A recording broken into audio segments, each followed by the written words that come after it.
The Lord of the Rings, The War of the Rohirrim actress Gaia Wise maligned Peter Jackson's films with a feminist attack angle, claiming they do not pass the Bechdel test. Roll this up over at phantompulse.com. You can find the link in the description below. Encourage you to head on over, become a paid subscriber. It costs less than a Starbucks coffee, just $5 a month, and we are fully reader funded. So help support us over there. So let's get into this right here. In an interview with Total Film, ahead of the film's theatrical release, Total Film's interviewer said this: obviously, in the original Lord of the Rings films, there is only one scene where two female characters interact. Wise interrupted and said, it does not pass the Bechdel test.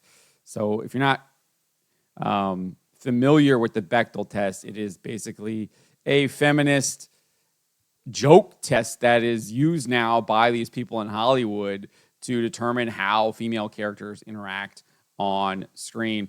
Hilariously, the founder of the Bechdel test, Alison Bechdel, who the test is named for, has called the original test a joke and shared how she was dismayed, or how dismayed she was about films taking shortcuts with strong female characters. She made this in an interview with The Guardian in July 2023. She said, it was a joke. I didn't ever intend for it to be the real gauge it has become, and it's hard to keep talking about it over and over, but it's kind of cool.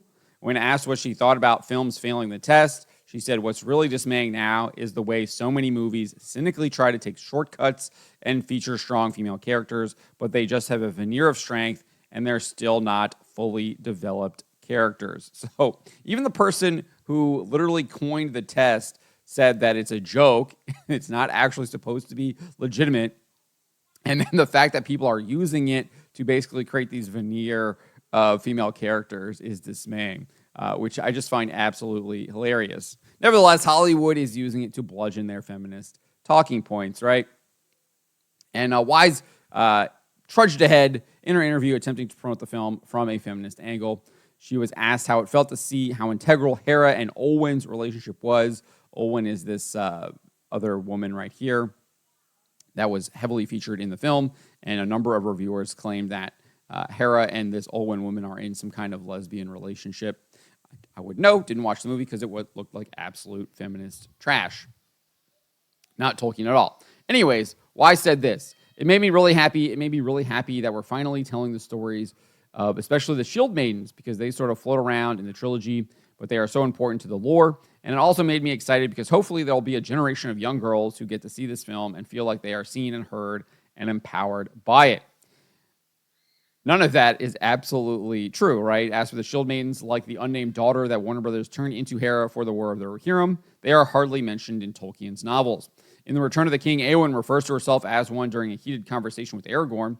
She says, but am I not of the House of Earl, a Shield Maiden, and not a dry nurse? I have waited on faltering feet long enough. Since they falter no longer, it seems, may I not now spend my life as I will. However, later in the story, she departs from that path, saying, I will be a Shield Maiden no longer, nor vie with the great riders, nor take joy in the songs of slaying. I will be a healer and love all things that grow and are not barren. So, no, the Shield Maidens are not, what does she say? She says they are, they sort of float around in the trilogy. They are so important to the lore. They're not important to the lore at all, really, as far as just maybe having Eowyn describe herself as a Shield Maiden because she wants to go and fight the battles with the Rohirrim. And then she eventually abandons that idea anyways.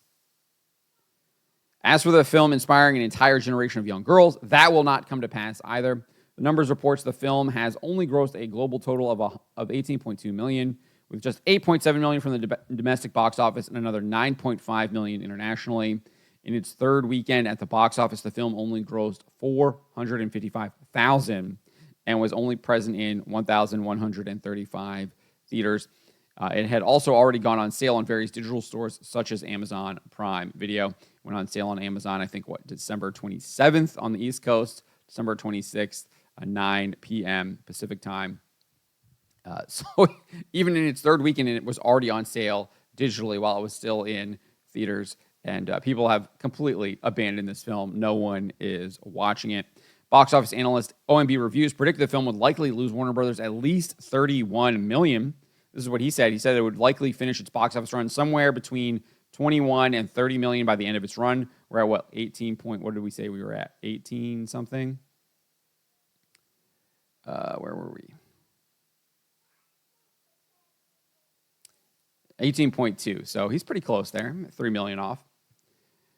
And at a $30 million budget, yeah, that's just not going to do it. 31 million estimated losses. That's a 2.5 times multiplier. We can imagine that it's probably going to be closer to between 40 and 50 million when all is said and done, though. Not the biggest flop in the world, but definitely not, I think, what they were expecting for this movie.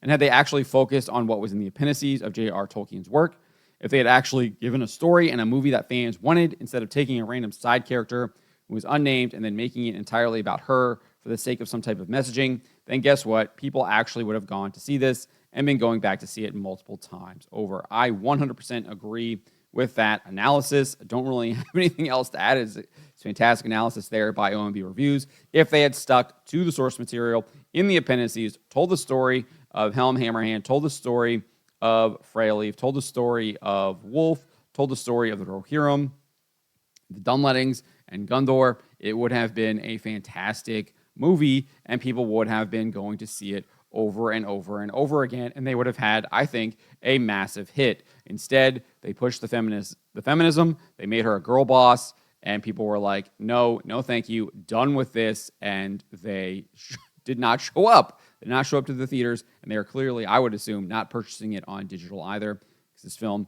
is an absolute loser, and was clearly made to push the message. And audiences have had enough with it. They have had enough with it, especially Lord of the Rings audiences. They've seen enough with Rings of Power. They do not want to see that from Warner Brothers in their movies either. But let me know what you guys make of this. Let me know in the comments below. What do you make of Gaia Wise here, lamenting that the Peter Jackson Lord of the Ring trilogy adaptations did not pass the Bechdel test and was trying to promote this War of the Rohirrim film with feminism? Let me know in the comments below. Remember to always be charitable, especially to each other, and to always, always speak the truth.